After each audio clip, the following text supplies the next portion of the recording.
Hello students, how are you all? Friends, today we are going to start 5th unit from your Flamingo book.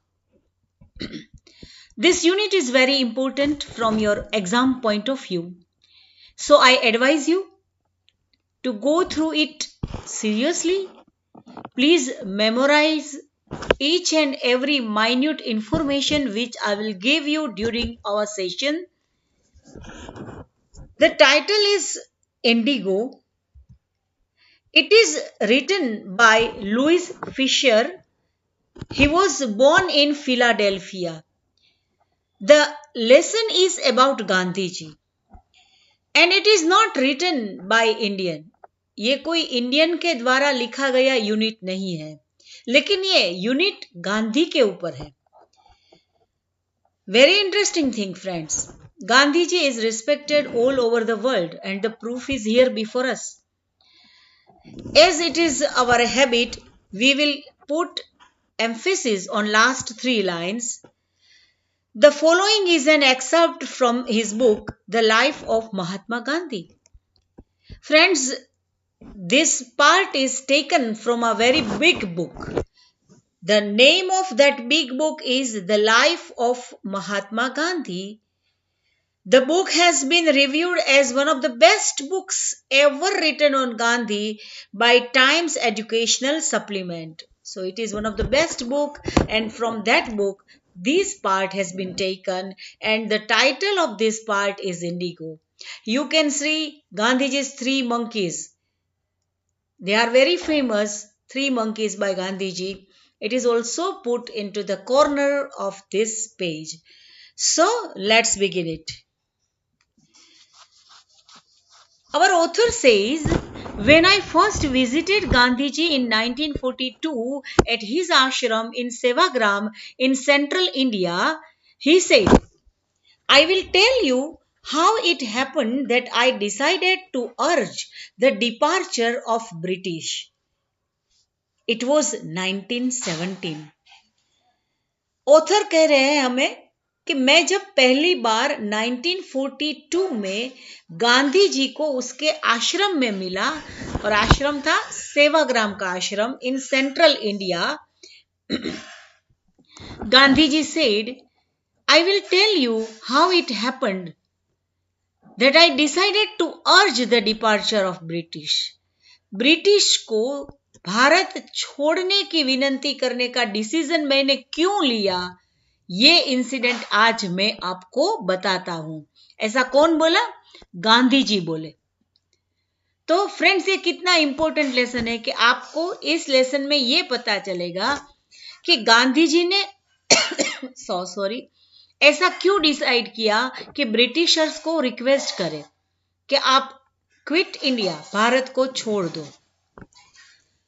ये incident हमारे author को गांधी जी ने 1942 में कहा था, और कोई इंसिडेंटली 1942 में गांधी जी ने क्विट इंडिया मूवमेंट को पूरी जोर से स्टार्ट किया था. फिर से हम अपने यूनिट में आ जाते हैं. दैट सेवाग्राम आश्रम जो सेंट्रल इंडिया में है, उस आश्रम में हमारे ऑथर गांधी जी को मिले और गांधी जी ने उसे बोला कि मैंने ब्रिटिशर्स को भारत छोड़ने की रिक्वेस्ट क्यों की, ये इंसिडेंट आज मैं आपको बताता हूं. He had gone to the December 1916 annual convention of the Indian National Congress by party in Lucknow. तो in 1916 इंडियन नेशनल कांग्रेस का वार्षिक अधिवेशन, एनुअल कन्वेंशन, इसका मतलब क्या होता है? वार्षिक अधिवेशन, जो कहां पे था? लखनऊ में था. टाइम क्या था? दिसंबर 1916. तो 1916 के दिसंबर में एनुअल कन्वेंशन में गांधी जी लखनऊ गए थे. एनुअल कन्वेंशन किसका था? Indian national Congress party. Month and year, event आपको याद रखनी है. प्लेस लखनऊ थी. एमसीक्यू के लिए important. There were 2301 delegates and many visitors. There were so many people and visitors and delegates were there. During the proceeding, Gandhi recounted, a peasant came up to me looking like any other peasant in India, poor and emaciated. तो सब कितने लोग थे, visitors थे, delegates थे. Among all these, a peasant यानी farmer, छोटा खेडूत, वो गांधी जी बोलते हैं मेरे पास आए, and he was looking like many other peasants in India. Bharat के दूसरे पीजेंट्स जैसे लगते हैं वैसा ही कॉमन लुकिंग पीजेंट था. He was poor and emaciated. Emaciated का मतलब है क्षीण, दुर्बल, दुबला पतला सा. ये पीजेंट मेरे सामने आया और उसने अपना इंट्रोडक्शन दिया. I am Rajkumar Shukla. I am from Champaran and I want you to come to my district. Gandhi had never heard of the place. It was in the foothill of the towering Himalayas near the kingdom of Nepal. The peasant who had come to meet Gandhi ji, he gave his introduction. ये आपको MCQ के लिए याद रखना है. I am Rajkumar Shukla. What was the name of the peasant? Rajkumar Shukla. I am from Champaran. From which place he was coming? Champaran. I want you to come to my district. मैं आपको मेरे district में ले जाने के लिए आया हूं. But Gandhi had never heard of the place. It was in the foothill of towering Himalaya near the kingdom of Nepal. Towering Himalaya के foothill, नेपाल के किंगडम के पास ये चंपारण सिचुएटेड है. Under an ancient arrangement the Champaran peasants were sharecroppers. जो ancient पहले से आगे से चली आती जो सिस्टम थी, उस सिस्टम के हिसाब से the peasants of Champaran were sharecroppers. Sharecroppers it means किसी के साथ भागीदारी में खेती करने वाले किसान, जो बटाई में खेती करते हैं. वो अपने आप नहीं करते हैं. कोई लैंडलॉर्ड होता है, कोई जमींदार होता है, उसके साथ भागीदारी में जो खेती करते हैं उसे क्या बोलते हैं? Share croppers. ये वर्ड में दो वर्ड्स हैं. क्रॉप यानी क्रॉप पता है ना, जो पाक लेते हैं हम. शेयर क्रॉपर्स, जो क्रॉप हम लेते हैं उसको शेयर, उसका शेयर, आधा शेयर जमीन के मालिक को दे देने वाला आदमी, इसे हम क्या बोलते हैं? Share croppers. तो वो अपने आप खेती नहीं करते थे, वो भागीदारी में बटाई में खेती करते थे. उसे क्या बोलते थे? Share croppers. Rajkumar Shukla was one of them, so he was also a sharecropper. He was illiterate but resolute. ये resolute शब्द resolution का वर्ब है. resolution it means दृढ़ निश्चयता, and resolute इसका मतलब होता है दृढ़ निश्चयी. जो a person who is a man of resolution, तो resolute is an adjective of resolution. याद रखना है एग्जाम पॉइंट ऑफ व्यू से, resolute, resolution. Okay? So, he was illiterate, but he was resolute. He had come to the Congress session to complain about the injustice of landlord system in Bihar, and somebody had probably said, speak to Gandhi. उसने ऐसा सुना था कि कांग्रेस का session चल रहा है, वहां बड़े बड़े नेता आए होंगे, तो वो इनजस्टिस जो लैंडलॉर्ड सिस्टम का था, जमींदारी सिस्टम थी, उसमें जो पीजेंट्स को, खेडूत लोगों को, फार्मर्स को जो इनजस्टिस हो रहा था, इसकी कंप्लेन करने के लिए वो बिहार आया था. लेकिन वहां पे किसी ने उसको बोला, स्पीक टू गांधी, गांधी से बात कीजिए. ये सेंटेंस है स्पीक टू गांधी, इसका इनडायरेक्ट करते हैं हम. somebody had probably advised to speak to Gandhi. ये मैंने क्या किया? डायरेक्ट का इनडायरेक्ट किया. इंपेरेटिव सेंटेंस है स्पीक टू गांधी, तो उसका इनडायरेक्ट ऐसे करता है somebody advised him to speak to Gandhi. Gandhi told Shukla he had an appointment in Kanpur and was also committed to go to the other parts of India. But Gandhiji was a very busy man, a very busy person. So he told him that उसको कानपुर में appointment है और some other parts of India में भी मुझे जाना है. But आगे भी हमें बताया गया कि he was resolute. वो resolution वाला आदमी था, दृढ़ निश्चयी था. So Shukla accompanied him everywhere. जहां कहीं भी गांधी गए, Shukla was there with him. Then Gandhi returned to his ashram near Ahmedabad. Ahmedabad के पास में गांधी का आश्रम है, साबरमती आश्रम, पता है ना, आपने देखा भी होगा. तो वो आश्रम में रिटर्न हो गए, वापिस आ गए. Shukla followed him to the ashram, और शुक्ला वहां भी पहुंच गया दिल्ली में. For weeks he never left Gandhi's side. For weeks together, कई वीक्स तक उसने गांधी का पीछा नहीं छोड़ा. Fix a date, he begged. उसने एक ही रिक्वेस्ट की कि आप डेट फिक्स कीजिए. तो इसका इनडायरेक्ट भी हम करते हैं. somebody sorry fix a date, he begged. उसने रिक्वेस्ट की, तो he begged to fix a date. उसने ये रिक्वेस्ट की कि आप डेट फिक्स कर दीजिए, मैं इसीलिए ही आया हूं. Impressed by sharecroppers tenacity. It means, tenacity का मीनिंग भी हम देख लेते हैं. टेनासिटी का मतलब है कोई चीज को लगातार पकड़ रखना, दृढ़ निश्चयता से अपनी बात को पकड़ रखना. तो इसे क्या बोलते हैं? टेनासिटी. तो गांधी जी was impressed by the sharecropper's tenacity and story. Gandhi said, I have to be in Calcutta in such and such date. Come and meet me and take me from there.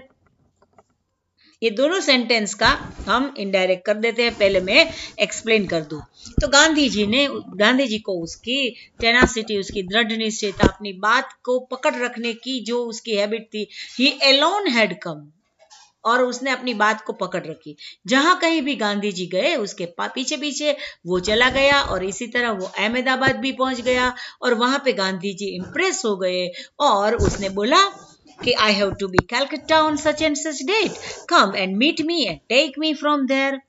So indirect करते हैं. तो Gandhi ji said that he had to be in Calcutta on such and such date, and added और advised और told और informed, कुछ भी हम बोल सकते हैं, to go and meet him and take him from there. Come का क्या कर देंगे हम? गो. तो he had to be in Calcutta on such and such date, and also suggested, advised, insisted, कुछ भी आप लिख सकते हो, to go and meet him and take him from there. Months passed. Shukla was sitting on his haunches at the appointment spot in Calcutta when Gandhi arrived. He waited till Gandhi was free. लेकिन वो कलकत्ता भी पहुंच गए, और Shukla was so determined to bring Gandhi with him that he waited till Gandhi was free. Till Gandhi was free, ये जो 2 sentences है, ये complex sentence है. Then the two of them boarded a train for the city of Patna in Bihar. फिर finally Gandhi ji free हो गए, और Shukla and Gandhi ji, both of them, 2 of them boarded the train for the city of Patna in Bihar. There Shukla led him to the house of a lawyer named Rajendra Prasad, who later became president of the Congress Party of India. Then यहाँ पे introduction हो रहा है हमें Rajendra Prasad, doctor Rajendra Prasad. So then Shukla led him to the house of a lawyer, and what was the name of the lawyer? Rajendra Prasad. And after all, later, it means बाद में, he became president of Congress party and of India. President, India के president, हमारे first president of India कौन थे? Doctor Rajendra Prasad. तो यहाँ पे इस लेसन में गांधी जी का डॉक्टर राजेंद्र प्रसाद से फर्स्ट मीटिंग, पहले कब मिले थे? तो वो कहाँ पे मिले थे? कौन ले गया था वहां पे? ये जो शुक्ला था, वो एक छोटा सा किसान था, छोटा सा फार्मर था.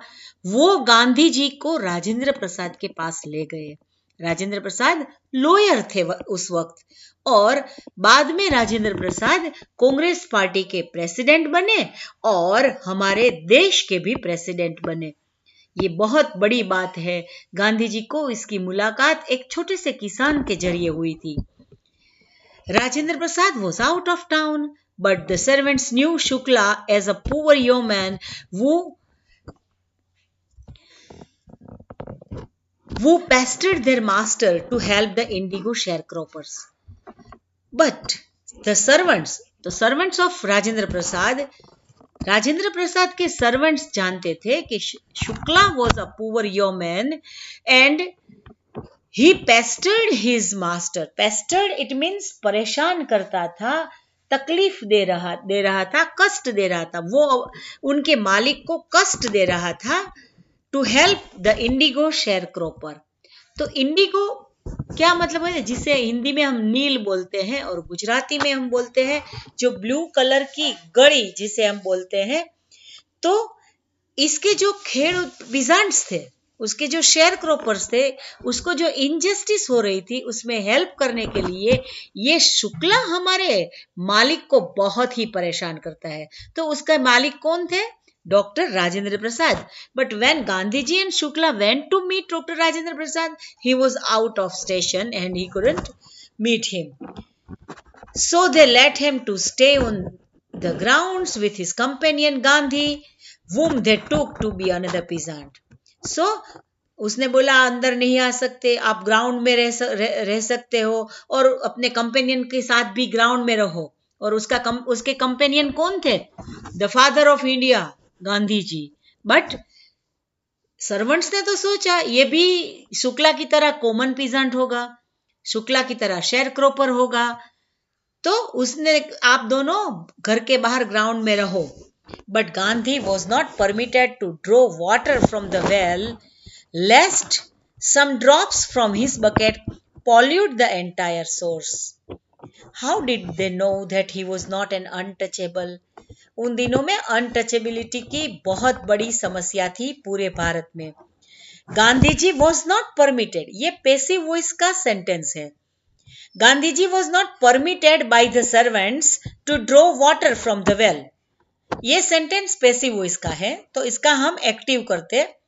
Servants did not permit Gandhi, तो मैंने क्या बोला, क्या किया? पैसिव का एक्टिव किया। Gandhi was not permitted bye servants, हमें ऐड करना पड़ेगा। सर्वेंट्स ऑब्जेक्ट नहीं है इस सेंटेंस में, तो हमें डालना पड़ेगा। तो ये ऑब्जेक्ट का सब्जेक्ट कर देते हैं। तो servants did not permit Gandhi to draw water from the well. Gandhi को वाटर नहीं लेने दिया गया, उसको वाटर लेने की, कुएं में से, वेल में से पानी लेने की परमिशन नहीं दी गई। क्यों? लेस्ट का मतलब है शायद, रखे ने, तो क्या होगा? Lest some drops from his bucket pollute the entire source.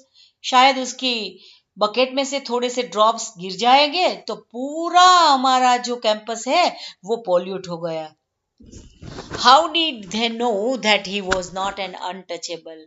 उसको कैसे पता चले कि Gandhi ji was not untouchable, वो अस्पृश्य नहीं थे। Gandhi decided to go first to Muzaffarpur, which was en route to Champaran, to obtain more complete information about conditions than Shukla was capable of imparting. He accordingly sent a telegram to Professor J.B. Kriplani of the Arts College in Muzaffarpuram, whom he had seen at Tagore's Shanti Niketan. इस paragraph में से इतने information हमें याद रखनी है आपको। तो उसने किसको गांधी जी पहले मुजफ्फरपुर जाने की डिसाइड किया, जो चंपारण के रास्ते में आ रहा था। Why did he want to go there? He wanted to get more and complete information about the condition Shukla was capable of imparting, and he sent a telegram to Professor J.B. Kriplani of the Arts College in Muzaffarpur, whom he had seen at Tagore's Shanti Niketan school. कहां पे उसने देखा था? टैगोर के Shanti Niketan school में। The train arrived at midnight 15 April 1917. Kriplani was waiting at the station with a large body of students. So at midnight on 15 April 1917, यहाँ पे दूसरे एक इंटरनेशनल कैरेक्टर का इंट्रोडक्शन होता है और वो है Kripalani ji. He was there with Gandhi ji in our freedom movement. आपने उसका नाम सुना होगा. Kripalani was waiting at the station with a large body of students. Gandhi stayed there for 2 days in the home of Professor Malkani, a teacher in government school. Gandhi वहां पे किसके घर पे ठहरे? ये इंफॉर्मेशन एमसीक्यू के लिए आपको अच्छे से याद रखनी है. कहां पे ठहरे गांधी जी? For 2 days. किसके घर? Home of professor Malkani. And who was professor Malkani? He was a teacher in a government school. इसके साथ ही आज का ये लेक्चर हम फिनिश करते हैं. आगे का कंटिन्यू करके मैं फिर से आपको लेक्चर सेंड करूंगी. Friends, please please please listen to all the lectures and please memorise the information which is given during the lecture. Thank you very much. All the best.